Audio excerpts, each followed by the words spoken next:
علیکم ورحمۃ اللہ وبرکاتہ۔ الحمد للہ رب العالمین والعاقبۃ للمتقین والصلاۃ والسلام علی سید الانبیاء والمرسلین وعلی آلہ واصحابہ الطیبین الطاہرین، اما بعد فاعوذ باللہ من الشیطان الرجیم، بسم اللہ الرحمن الرحیم۔ قل لا اسألکم علیہ اجرا الا المودۃ فی القربى، صدق اللہ العظیم۔ باد توحید کے متوالو، قرآن کریم کے فداکاروں، شمع رسالت کے پروانوں، غوث و خواجہ و حسنین کریمین کے چاہنے والوں، آئیے کچھ کہنے اور سننے سے پہلے ہماری اور آپ کی ساری کائنات کے مرکز عقیدت، آقا نامدار، مکے کے سردار، مدینے کے تاجدار، اللہ کے حبیب، ہم گردوں کو اٹھانے والے، بے سہاروں کو سہارا دینے والے، ٹوٹے ہوئے دلوں کو جوڑنے والے، امت کے گناہ جب یاد آتے ہیں تو راتوں کو اٹھ کر رو رو کر اللہ کو منانے والے، ہم مرنے کے بعد سب مل کر ہمیں خبر کے اندھیرے اندھیرے اندھیرے گڑھے میں چھوڑ کر جانے کے بعد وہ مدینے سے آنے والے، ہماری اندھیری قبر کو نور سے روشن کرنے والے، حضور احمد مجتبیٰ محمد مصطفیٰ ارواحنا فدا صلی اللہ علیہ وسلم کی بارگاہ میں جس بآواز بلند درود شریف پڑھ لیں، اللہم صلی علی سیدنا مولانا محمد معدن الجود والکرم والہ وابن الکریم، صلاۃ والسلام علیک یا رسول اللہ صلی اللہ علیہ وسلم۔ نبی اور آل نبی کی بارگاہ میں ایک بار اور بآواز بلند درود شریف پڑھ لیں، اللہم صلی علی سیدنا مولانا محمد معدن الجود والکرم والہ وابن الکریم، صلاۃ والسلام علیک یا رسول اللہ وعلی آلک واصحابک یا حبیب اللہ صلی اللہ تعالی علیہ وسلم۔ نبی اور آل نبی کی بارگاہ میں ایک بار اور دل کی گہرائیوں کے ساتھ بآواز بلند درود شریف پڑھیں، اللہم صلی علی سیدنا مولانا محمد طب القلوب و دوائها و عافیت الابدان و شفائها و نور الابصار و ضیائها وعلی آلہ و صحبہ وسلم، صلاۃ والسلام علیک یا رسول اللہ وعلی آلک و اصحابک یا حبیب اللہ صلی اللہ تعالی علیہ وسلم۔ اللہ جل جلالہ کا ہم پر بے پناہ کرم اور احسان عظیم ہے کہ اس نے اپنے پیارے محبوب کے صدقے میں آپ کو اور ہم سب کو ماہ محرم الحرام کے دوسرے جمعہ میں جمع ہونے کی توفیق بخشی ہے۔ ہم اس کی بارگاہ کے شکر گزار بندے بن کر دعا کریں کہ یا اللہ اسی طرح ہم سب کو صحت اور تندرستی کے ساتھ پھر سے جمعہ بھی نصیب فرما دے، اور آنے والا سال پھر سے ماہ محرم ہمیں نصیب فرما۔ درمیان میں جو بھی بلائیں، مصیبتیں، ایکسیڈنٹ، بیماریاں، دکھ درد جو بھی لکھا ہوگا ہم نے تو جانتا، بس تیرے نبی کی آل کے صدقے میں ساری بلاؤں کو دور فرما۔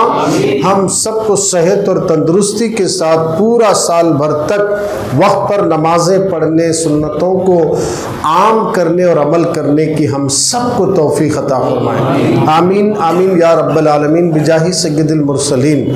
25واں پارہ قرآن مقدس کی ایک آیت میں نے آپ کے سامنے جو گزشتہ جمعہ میں پڑھی تھی، پھر آپ کے سامنے اسی کو پڑھا ہوں۔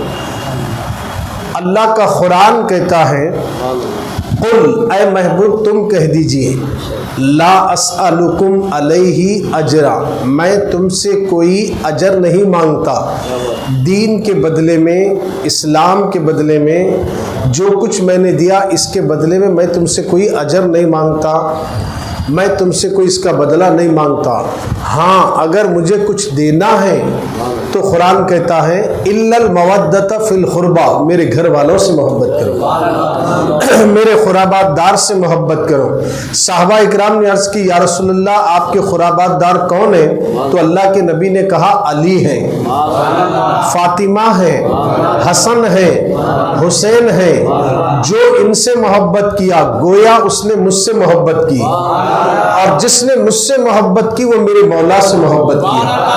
اللہ کے نبی کی زبان سے اللہ نے کہلوا دیا کہ اے محبوب تم کہہ دیجئے کہ خدا کا فرمان ہے کہ نبی دین کے بدلے میں تم سے کوئی اجر نہیں مانگتا، ہاں اگر تم کچھ دینا چاہتے ہو تو بس نبی اور آل نبی سے محبت کرو، آل رسول سے محبت کرو۔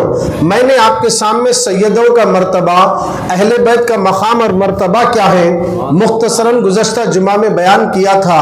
اسی موضوع کو آگے بڑھاتے ہوئے جس کے اندر ہم نے امام حسین کی ولادت تک کا ذکر کیا، اب آپ کے سامنے امام حسین کا بچپنا کیسے گزرا، مولا حسین بچپن میں کیسے تھے، ان کی کیفیت کیا تھی، یہ آج آپ کے سامنے رکھتے ہوئے قریب کربلا کے پہلے شہید امام مسلم تک پہنچنے کی کوشش کروں گا، کیونکہ کربلا کے واقعات بہت لمبے واقعے ہیں، یوں ہی ہم نہیں بول سکتے، اور اس کو ایسے ہی تقریری انداز میں بھی بیان نہیں کیا جا سکتا، تفصیل بتانا پڑتا ہے کہ کربلا کا واقعہ رونما کیسے ہوا، اس کی وجہ کیا ہے، آخر کربلا کا واقعہ ہونے کی وجہ کیا ہے، اس کا ریزن کیا ہے، یہ ساری چیزوں کو سمجھانے کے لیے ایک لمبے وقت درکار ہے، مگر جمعہ میں آپ کے سامنے ہر جمعہ مختصراً انداز ہم ایک دو شہیدوں کا ذکر بھی نہیں کرتے، قریب 2 بجے تک کاٹا آ جاتا ہے، تو ایک دو شہداء کا بھی ذکر نہیں ہوتا، ٹائم ہو جاتا ہے، کیونکہ کربلا کی داستان اگر سننے کے لیے بیٹھے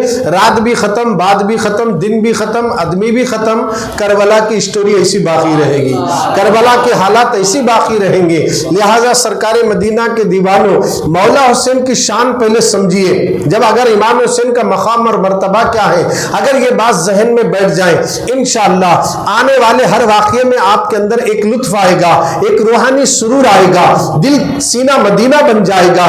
مولا حسین سے نبی کتنا پیار کرتے تھے، اللہ اکبر، کیا کوئی باپ اپنے بیٹے سے پیار نہیں کرتا، کیا کوئی ماں اپنی اولاد سے پیار نہیں کرتی، کیا کوئی باپ اپنے بچوں کو نہیں چاہتا، ہر باپ اپنے بیٹے سے پیار کرتا ہے، ہر ماں اپنی اولاد سے پیار کرتی ہے، مگر قربان جائے میرے نبی کی عظمت پر کہ مولا حسین کی محبت میں رسول اللہ نے اپنے بیٹے، خود کے بیٹے کو قربان کر دیا، خود کے بیٹے کو میرے نبی نے قربان کر دیا۔ ایک مرتبہ اللہ کے پیارے نبی صلی اللہ علیہ وسلم کے بیٹے، رسول اللہ کے فرزند، رسول اللہ کی اولاد، میرے نبی کا بیٹا جن کا نام محمد ابراہیم رضی اللہ تعالیٰ عنہ ہے، وہ رسول اللہ کے بیٹے ہیں، ایک مانڈی پر وہ بیٹھے ہیں اور ایک مانڈی پر امام حسین ہے۔ تھوڑی دیر میں جبریل علیہ السلام اور ملک الموت دونوں آئے، کہنے لگے یا رسول اللہ یہ 2 پھولوں میں سے اللہ نے ایک کو لینے کا حکم دیا ہے، اللہ اکبر، یہ جو 2 ہے نا، ایک آپ کا بیٹا ہے اور دوسرا آپ کی بیٹی کا بیٹا حسین ہے، ان دونوں میں سے آپ کے پاس سے ایک کو لے جایا جائے گا۔ اللہ کے نبی نے کہا کس کو لے جاؤ گے؟ کہا یہ معاملہ اللہ نے آپ پر چھوڑا ہے، یہ معاملہ اللہ نے آپ پر چھوڑا ہے، ملک الموت بھی آتی ہے تو اپنی مرضی سے روح نہیں قبض کر سکتی ہے، یہ گھرانہ ہی ایسا گھرانہ ہے، مصطفیٰ کے گھر میں موت کا فرشتہ بھی آنے کے بعد اجازت بھی طلب کرنا پڑتا ہے، اور رسول اللہ جو بولے اسی پر اس کو بھی حکم بجا لانا پڑتا ہے۔ کہا کہ یا رسول اللہ اللہ نے آپ پر چھوڑا ہے، آپ ان دونوں میں سے جسے دیں گے ہم اسے لے جائیں گے۔ اللہ کے نبی نے کہا حسین کو دے دو تو اس کا غم میری بیٹی کو بھی ہوگا، مجھے بھی ہوگا، اگر میں میرے بیٹے کو دے دوں گا تو صرف غم مجھی کو ہوگا اور کسی اور کو نہیں، لہٰذا میں حسین کو تو نہیں اپنے بیٹے کو دیتا ہوں۔ یہ کہہ کر آپ نے کہا کہ میرے بیٹی کی روح قبض کر لی جائے، اسی وقت حضرت ابراہیم رضی اللہ تعالیٰ عنہ کا انتقال ہوا۔ غور کریں کس پر فدا ہوا ہے؟ حسین پر۔ امام حسین کو اللہ کے نبی نے بتا دیا کہ مرتبہ حسین کیا ہے، مقام حسین کیا ہے؟